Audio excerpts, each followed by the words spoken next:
Guys आप screen पर देख रहे होंगे यहाँ पर दो सेंटेंसेस दिए हुए हैं। पहला सेंटेंस है उसे एग्जाम देना है और सेकंड सेंटेंस है उसे एग्जाम देना है। दोनों सेंटेंस तो हमारा सेम है, तो इसमें फर्क क्या है? लेकिन दोनों सेंटेंस सेम होने के बावजूद हम इसे अलग तरीके से बनाते हैं। पहला सेंटेंस उसे एग्जाम देना है तो हम इसकी इंग्लिश ट्रांसलेट करेंगे he is to give the exam. He is to give the exam, उसे एग्जाम देना है, he is to give the exam. अब सेकेंड सेंटेंस अगर हम बनाएंगे तो हम बनाएंगे he has to give the exam. He has to give the exam. अब ये दोनों सेंटेंस तो हमारा सेम था, ये भी था उसे एग्जाम देना है और सेकंड सेंटेंस भी था उसे एग्जाम देना है। बट जब उसकी इंग्लिश ट्रांसलेट हम लोग किए तो दोनों अलग कैसे हो गया? यहाँ पे हम लोगों ने इज का यूज किया और यहाँ पे हैज का यूज हो गया। हम लोगों ने इंग्लिश में तो काफी चेंज कर दिया, लेकिन हिंदी वाले सेंटेंस बिल्कुल सेम रहे, लेकिन दोनों का सेंस अलग निकलता है। अगर आप किसी भी सेंटेंस में इज के साथ टू का अगर यूज करते हैं तो उसका मीनिंग अलग होता है। अगर आप हैज के साथ टू का यूज करते हैं तो उसका मीनिंग अलग होता है। प्रेजेंट में हम इज एम आर का यूज करते हैं, पास्ट में हम वॉज वर का यूज करते हैं। अगर आप अपने सेंटेंस में इज, एम, आर या फिर पास्ट के लिए आप वॉज वर का भी यूज कर सकते हैं, वॉज वर। उसके साथ अगर आप टू का यूज करते हैं, इसका मतलब होता है काम पहले से निश्चित है। इज, एम, आर के साथ वॉज वर प्लस टू का यूज करते हैं तो इसका मतलब होता है कोई काम, अगर आप is, am, are, was were के साथ टू का यूज करते हैं तो उसका मतलब होता है कोई काम पहले से निश्चित है। जो आप काम करना चाहते हो, जैसे उसे एग्जाम देना है, हमारे ये पहला सेंटेंस था उसे एग्जाम देना है, तो यहाँ पे हम he is to give the exam बोले, मतलब एग्जाम देना पहले से ही निश्चित है। पहले एग्जाम का डेट निकला होगा, 1 वीक 1 मंथ पहले एग्जाम का डेट निकल गया होगा और उसे एग्जाम देना है, निश्चित है। पहले से सारे डेट, सारे शेड्यूल्स, एग्जाम में जितने भी प्रोसेस होते हैं सारे फिक्स है, निश्चित है। उसमें हम is, am, are, was were plus to का यूज करेंगे। लेकिन अगर आपके सेंटेंस में हैज, हैव या फिर पास्ट के लिए हैड प्लस उसमें अगर टू का यूज करते हैं तो उसका मीनिंग होता है कोई काम करना तो है बट वो निश्चित नहीं है। काम करना है, काम करना है, आपको वो काम करना है, बट क्या है, वो पहले से निश्चित नहीं है, पर निश्चित नहीं है। तो इसका मतलब क्या हो गया? आपको हैज, हैव के साथ अगर आप टू का यूज करते हैं या फिर हैड के साथ टू का यूज करते हैं तो काम तो आपको करना है वो, बट वो काम आपका निश्चित नहीं है। तो यहाँ पर हम हैज के साथ टू का यूज किए, एग्जाम देना है, ये तो आपका काम, एग्जाम देने का काम तो आपको करना है, बट ये निश्चित नहीं है क्योंकि अभी एग्जाम का डेट निकला नहीं है। मान लो आपका एग्जाम का डेट अभी निकला नहीं है, तो ऐसे आपको पहचाननी है। अगर आप इस is, am, are, was were के साथ टू का यूज करते हैं तो कोई काम निश्चित रहता है, आपको वो काम करना ही है। लेकिन अगर आप हैज, हैव, हैड के साथ टू का यूज करते हैं तो काम करना है बट वो निश्चित नहीं होता है। चलिए और सेंटेंस बना के देखते हैं ताकि ये कॉन्सेप्ट अच्छे से क्लियर हो पाए। जैसे कि हम अगर प्रेजेंट की बात करेंगे तो इज, एम, आर और पास्ट के लिए वॉज वर का यूज करेंगे, किसके साथ? टू के साथ यूज करेंगे। और इसका हिंदी मीनिंग होता है नॉर्मली तौर पर कोई काम करना है या फिर करना था, नॉर्मली तौर पर ये निश्चित है। जैसे मुझे देखनी है, नॉर्मली तौर पे हम बोले तो मुझे देखनी है, ये निश्चित है, मुझे देखना है। तो इसका स्ट्रक्चर, सबसे पहले हम कोई भी सेंटेंस को बनाने से पहले उसके स्ट्रक्चर को देख लेते हैं। सबसे पहले हमें सब्जेक्ट लगानी होती है। अगर आप पास्ट प्रेजेंट की बात करें तो उसमें is, am, are plus two plus verb का first form and the last other words. आपको ये स्ट्रक्चर को फॉलो करते हुए पूरे सेंटेंस को बनाना है। तो मुझे देखनी है, मुझे के लिए सब्जेक्ट कौन हो जाएगा? आई, मैं हो जाऊंगी आई। उसके बाद आई के साथ कौन सा हेल्पिंग वर्ब लगता है? आई के साथ एम लगता है, आई एम। उसके बाद क्या लगाना है आपको? टू का यूज करना है, टू वर्ब का फर्स्ट फॉर्म, देखनी, देखना का फर्स्ट फॉर्म क्या होगा? आप सी का भी यूज कर सकते हो, वॉच का भी यूज कर सकते हो, तो हम यहाँ पर वॉच का यूज कर रहे हैं। वॉच हमारा वर्ब का फर्स्ट फॉर्म है। तो मुझे देखनी है, आई एम टू वॉच। या फिर हम बोले मुझे मूवी देखनी है तो आई एम टू वॉच, यहाँ पे आप मूवी को मेंशन कर सकते हैं, ठीक है। मुझे मूवी देखनी है, I am to watch movie. उसी तरह से उसे एग्जाम देना है, अभी मैंने आपको ये बताया था ना, उसे एग्जाम देना है, ये निश्चित है, ये काम करना निश्चित है। मान लो आप मेरे घर आए और मुझे बोले कि चलो बाहर खेलने चलते हैं। अब मम्मी ने मुझे बाहर जाते हुए देख लिया तो मम्मी आपसे बोल रही है कि इसका एग्जाम है कल और इसे एग्जाम देना है, निश्चित है, एग्जाम का डेट आ गया तो इसे एग्जाम देना है, तो ये बाहर खेलने नहीं जाएगी। मेरी मम्मी बोलेगी यदि कि कोई काम पहले से निश्चित है तो इसमें हम क्या यूज करेंगे, इज एम आर के साथ टू का यूज करेंगे, उसमें वर्ब का फर्स्ट फॉर्म लगाना है, यानी कि कोई काम पहले से निश्चित है। तो हम बोलेंगे उसे एग्जाम देना है तो इसका क्या हम बनाएंगे, ही। या फिर आप लड़की की बात करें, उसे एग्जाम देनी है तो हम यहाँ पर सी का यूज करेंगे, she is to give the exam, she is to give the exam, उसे एग्जाम देनी है। अगर हम बोले तुम्हें मेज साफ करनी है, पहले से निश्चित है, तुम्हारा काम डिसाइड हो गया था कि तुम्हें ही मेज साफ करना है, तो तुम्हारा काम पहले से ही निश्चित है, तुम्हें मेज साफ करनी है। तो इसका आंसर ना आपको करना है कमेंट बॉक्स में। आई होप आपको इज एम आर के साथ टू का यूज कैसे करना है आपको समझ में आ गया। आपको कुछ नहीं करना, बस इस स्ट्रक्चर को फॉलो करते हुए अपने सेंटेंसेस को कंप्लीट करना है। पहले सब्जेक्ट यूज करना है, देन इज एम आर का यूज कीजिएगा, देन टू का यूज कीजिएगा, देन वर्ब का first form and the last other words अगर आपका बचता है तो, ठीक है। तो ये सेंटेंसेस को आपको फ्रेम करके इसका आंसर कमेंट बॉक्स में करना है।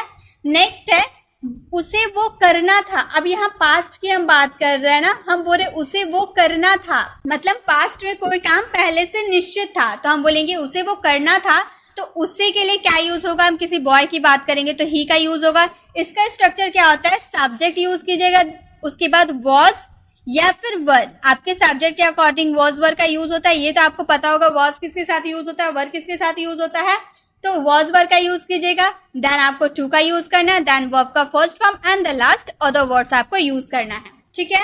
ये हो गया, जैसे उसे वो करना था, पास्ट में उसे वो करना था तो ही के साथ वॉज लगता है, he was to do that, he was to do that, उसे वो करना था।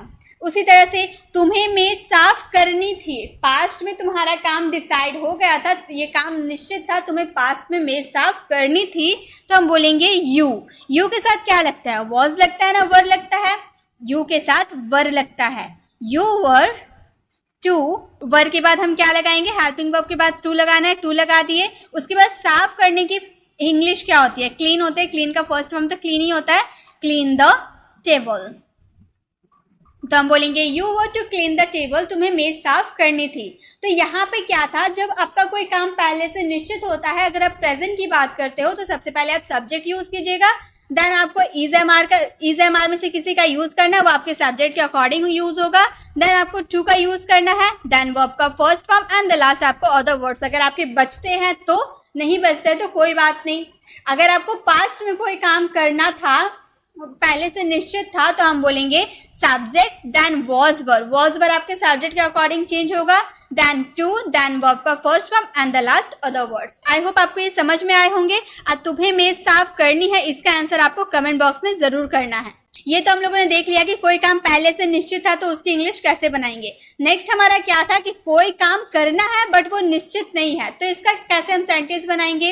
हैज आपका यूज करेंगे हमारा प्रेजेंट के लिए, और हैड का यूज कब होता है, हमारा पास्ट के लिए हैड का यूज होता है। और उसके साथ अगर टू का यूज कर देते हैं तो प्रेजेंट में कोई काम करना है और पास्ट में कोई काम करना पड़ा, निश्चित नहीं है लेकिन, जैसे उसे एग्जाम देना है, उसे एग्जाम देना है, ये पढ़ाई कर रहा है तो उसे एग्जाम तो देना पड़ेगा, लेकिन एग्जाम का डेट अभी फिक्स नहीं है, निश्चित नहीं है कि वो एग्जाम कब देगा, तो हम क्या यूज करेंगे, हैज आपका यूज करेंगे, क्योंकि यहाँ प्रेजेंट की बात कर रहे हैं। इसका आंसर तो मैं आपको स्टार्टिंग में ही बता दी थी, तो आप इसका आंसर कमेंट बॉक्स में दीजिएगा। नेक्स्ट है उसे पढ़ना है, उसे पढ़ना है, उसे हमारा सब्जेक्ट है, इसका structure subject, then has, has में से या हैव कोई भी सब्जेक्ट के अकॉर्डिंग चेंज हो जाएगा, देन टू, देन वर्ब का first form and the last other word. सारे स्ट्रक्चर सेम होते हैं, बस आपके हेल्पिंग वर्ब चेंज हो जाते हैं, वो आपके काम के अकॉर्डिंग कि आप सेंटेंस कैसे बोल रहे हो, कौन सी उसमें किस तरह की क्रिया हो रही है।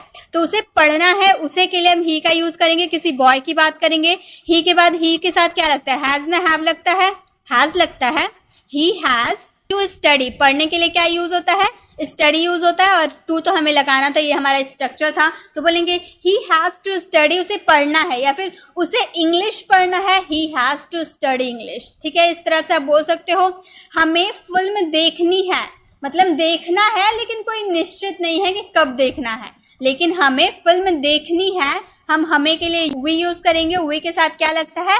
हैव लगता है। हैज हमेशा थर्ड पर्सन सिंगुलर के साथ लगता है और द सब्जेक्ट के साथ हैव का यूज होता है। वी हैव टू वॉच, यहाँ पर देखने के लिए वॉच का यूज किए। We have to watch movie, यहाँ फिल्म देखने की बात करें, मूवी हमारा ऑब्जेक्ट हो गया। We have to watch movie, हमें फिल्म देखनी है।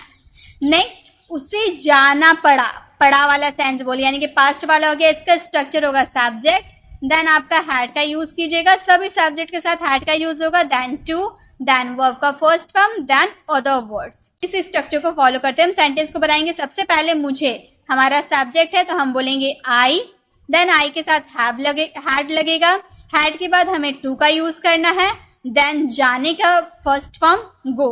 आई हैड टू गो, उसे जाना पड़ा, मुझे जाना पड़ा, आई हैड टू गो, उसे जाना पड़ा, ही हैड टू गो, हमें जाना पड़ा, वी हैड टू गो, उन्हें जाना पड़ा, दे हैड टू गो। इस तरह से सेंटेंस सब्जेक्ट को चेंज कर करके अब बहुत सारे सेंटेंस खुद से फ्रेम कर सकते हैं।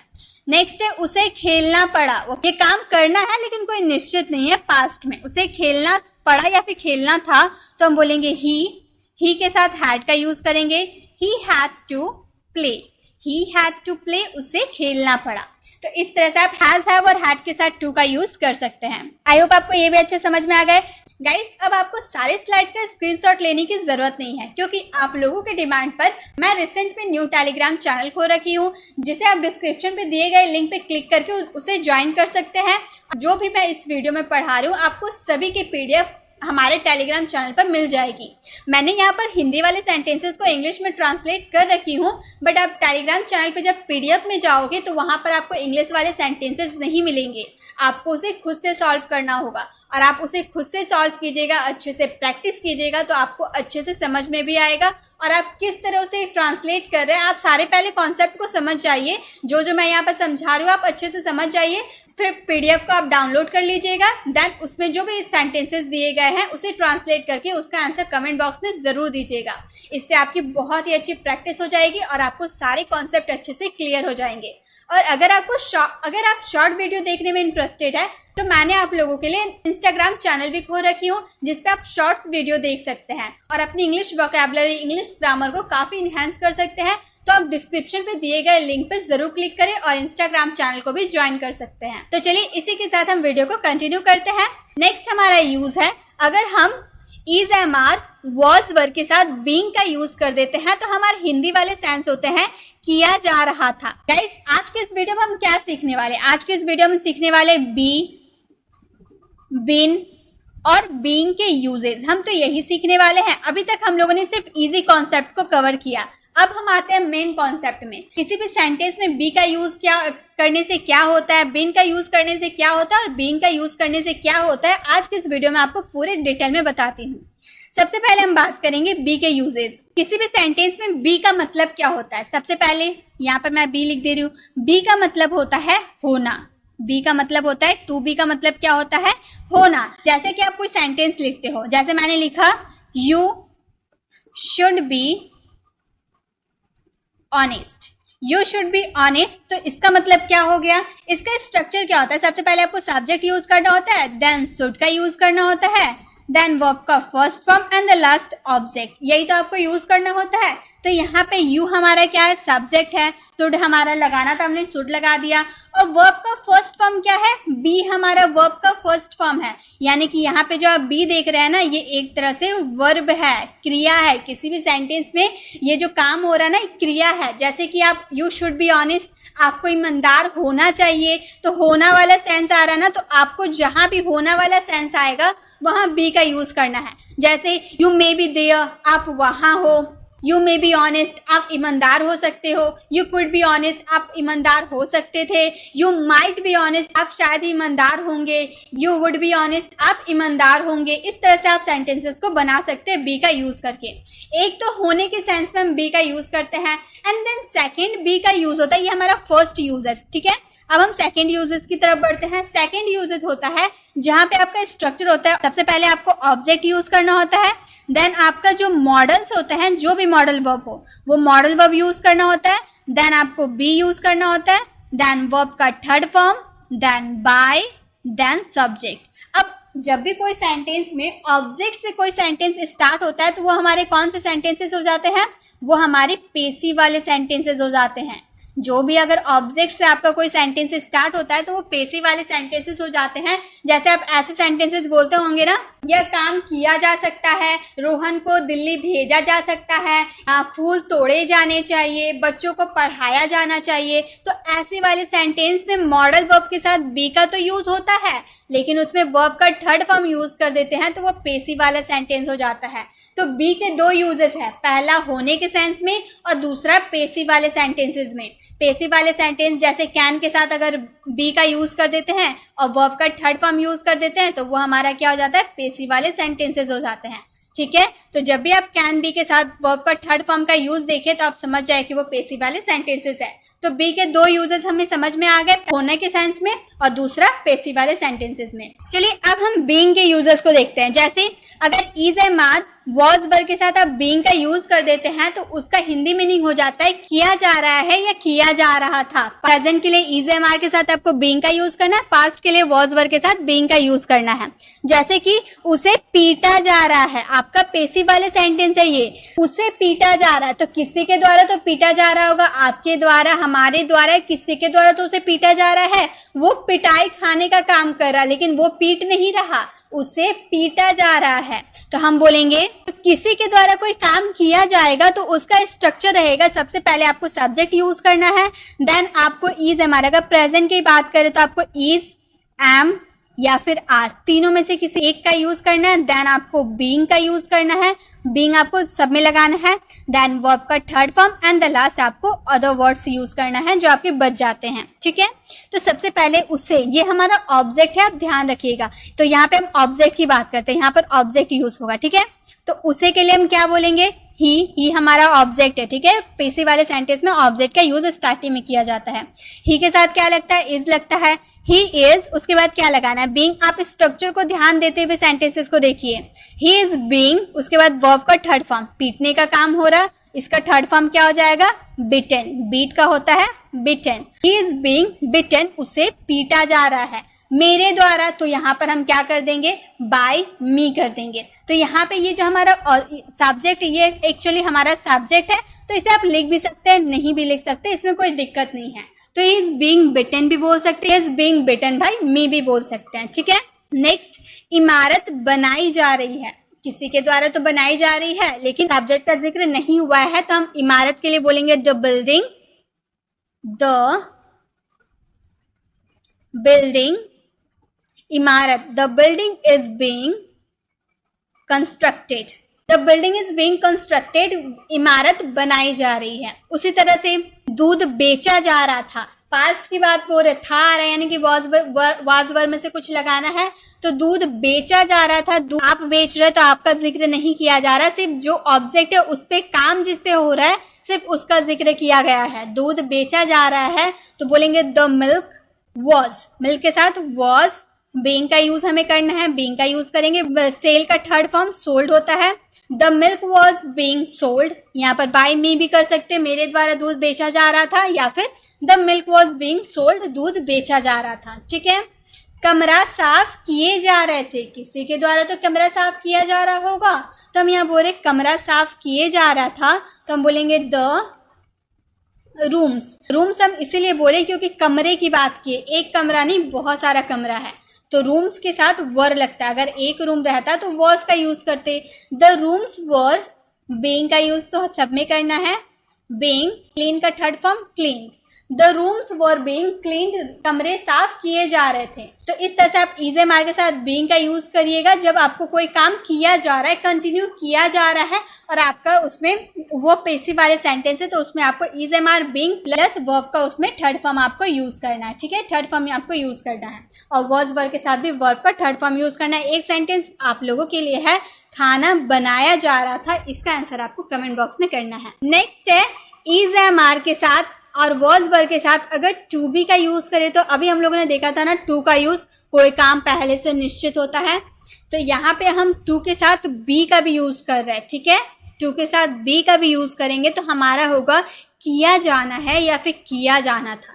मतलब ये भी पेसिव वाले सेंटेंस है, कोई काम किसी के द्वारा किया जाना है, निश्चित है कोई काम किसी के द्वारा किया जाना है या फिर कोई काम किसी के द्वारा किया जाना था, ऐसे वाले सेंटेंस आएंगे। जैसे जूते धोए जाने हैं, किसी के द्वारा तो धोया जाएगा लेकिन जिक्र नहीं हुआ है, हम बोले जूते धोए जाने, सबसे पहले आपको ऑब्जेक्ट यूज करना है, देन प्रेजेंट के लिए आपको इज, एम, आर आपके ऑब्जेक्ट के अकॉर्डिंग लगेगा, देन आपको टू बी का यूज करना है, देन वर्ब का third form and the last आपको सब्जेक्ट यूज करना है या फिर अदर वर्ड्स का भी आप यूज कर सकते हैं। जैसे ऑब्जेक्ट हमारा क्या है, जूता है, जूता पे काम हो रहा है ना, तो हम बोलेंगे शूज, जूता के लिए शूज आर, शूज बहुत सारे शूज है इसलिए आर का यूज किए, शूज आर टू बी, धोने के लिए वॉश, वॉश का third form washed, shoes are to be washed, जूते धोए जाने हैं। नेक्स्ट उसे भेजा जाना है, तो उसे ही की बात कर दी या फिर सी का भी यूज कर सकते हैं अगर लड़की की बात करें तो हम बोलेंगे ही इज, ही के साथ इज लगता है, ही इज टू बी, भेजने के लिए सेंड, सेंड का थर्ड फॉर्म सेंट। गाइज अगर आपको वर्ब में कोई भी डाउट है तो मैंने वर्ब की भी वीडियो बना रखी हूँ, आप उसे जरूर विजिट कर सकते हैं। तो उसे भेजा जाना है, he is to be Saint.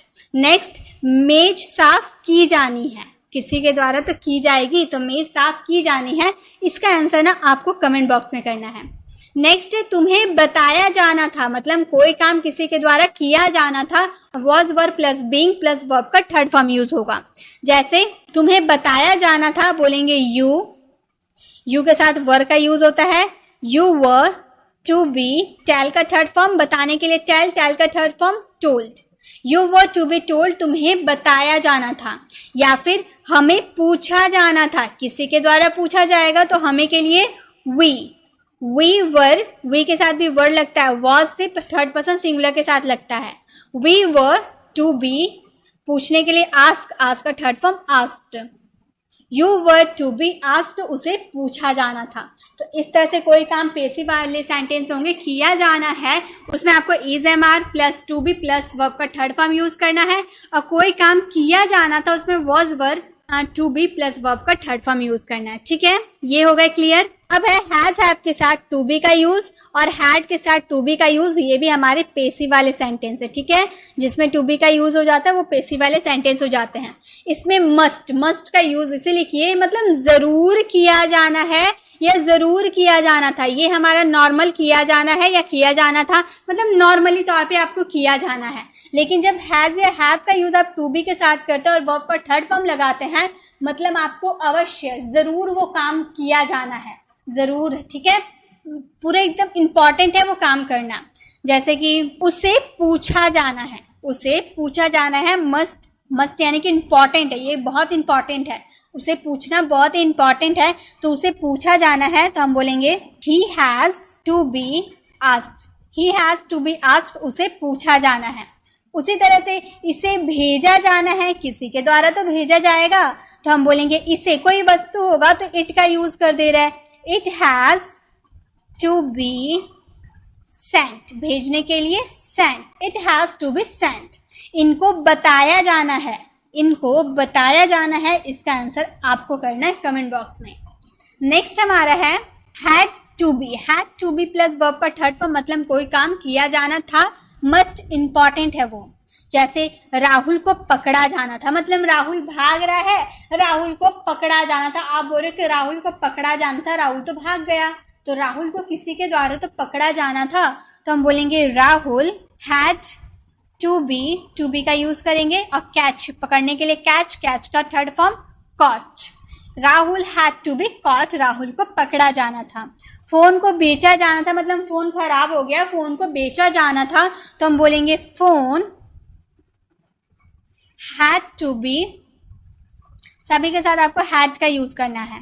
Phone had to B, बेचने के लिए सेल, सेल का third form sold, phone had to be sold, phone को बेचा जाना था। तो इस तरह से प्रेजेंट में कोई काम किया जाना था, जरूरी था, तो उसमें आपको हैज हैव के साथ टू बी प्लस वर्ब का थर्ड फॉर्म यूज करना है। और पास्ट में कोई काम किया जाना था, जरूरी था, तो उसमें हैड टू बी के साथ वर्ब का थर्ड फॉर्म यूज करना है। ठीक है, इसका आंसर आपको कमेंट बॉक्स में करना है। नेक्स्ट, सारे यूजेस हम लोगों ने देख लिए। बीइंग के साथ कैसे यूज करना है वो भी हम लोगों ने देख लिया। अब हमारा नेक्स्ट है वुड बी।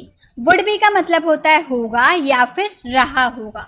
देखिए, जब भी आप किसी भी मॉडल वर्ब के साथ बी का यूज कर देते हैं, मतलब उसका मतलब क्या होता है, कोई काम होगा या फिर कोई काम हो रहा होगा। जैसे वह घर पर होगा, आप बोल रहे वह घर पर होगा, तो इसका आंसर मतलब सब्जेक्ट कहाँ होगा, घर पर होगा, तो हम बोलेंगे ही। इसका स्ट्रक्चर होता है सब्जेक्ट देन वुड बी का आपको यूज करना है। सब्जेक्ट के बाद जस्ट वुड बी का यूज आपको करना है। उसके बाद आपको इसमें कोई वर्ब का यूज नहीं करना है, ऑब्जेक्ट का यूज करना है। ठीक है, वर्ब इसमें कोई काम नहीं हो रहा है। और जहां काम होगा, जैसे खेलने का काम हो रहा है, उसमें आपको क्या यूज करना है, सब्जेक्ट, देन आपको वुड बी का यूज करना है, देन वर्ब का फोर्थ फॉर्म यूज करना है, and the last object use करना है। ठीक है, वर्ब का फोर्थ फॉर्म क्यों, क्योंकि रहा होगा वाला सेंटेंस है। वह घर पर होगा, he would be at home. यहाँ पर कोई काम नहीं हो रहा था, इसलिए वर्ब का यूज नहीं किए, he would be at home. पापा ऑफिस में होंगे, पापा ऑफिस में होंगे, इसमें भी कोई काम नहीं हो रहा है, तो हम बोलेंगे papa would be in the office. Papa would be in the office, पापा ऑफिस में होंगे, ऐसी पॉसिबिलिटी है। नेक्स्ट, वह खेल रहा होगा। यहाँ पर खेलने का काम हो रहा है, तो हम इस स्ट्रक्चर को फॉलो करेंगे, बोलेंगे ही वुड बी सभी के साथ यूज करना है। देन वर्ब का फोर्थ फॉर्म प्ले का प्लेइंग हो जाएगा, ये वुड बी प्लेइंग, वह खेल रहा होगा। उसी तरह से मम्मी खाना बना रही होगी, यहाँ बनाने का काम हो रहा है, और इसका आंसर आपको कमेंट बॉक्स में करना है। गाइज, जो भी मैं आप लोगों को यहाँ पर बताई हूँ वो कहीं ना कहीं मॉडल्स भी है और कहीं ना कहीं टेंस भी है, तो आपको मॉडल्स और टेंस की अच्छी नॉलेज होनी चाहिए, तभी आप ये सारे कॉन्सेप्ट को समझ पाएंगे। तो आपको अगर मॉडल्स की वीडियो देखनी है तो आप राइट साइड क्लिक कर सकते हैं, और अगर आपको टेंस की वीडियो देखनी है तो आप लेफ्ट साइड क्लिक करके टेंस वाली वीडियो देख सकते हैं। और कोई भी डाउट्स हो तो मैं आप लोगों के डाउट्स को क्लियर करने की पूरी कोशिश करूंगी। अगर आप हमारे चैनल पर नए हैं, अभी तक हमारे चैनल को सब्सक्राइब नहीं किए, तो सब्सक्राइब भी करें, लाइक भी करें, और इसे ज़्यादा से ज़्यादा लोगों को शेयर भी करें, ताकि आप लोगों की तरह और भी स्टूडेंट्स सीख पाए। मिलते हैं नेक्स्ट वीडियो में, तब तक के लिए कीप लर्निंग।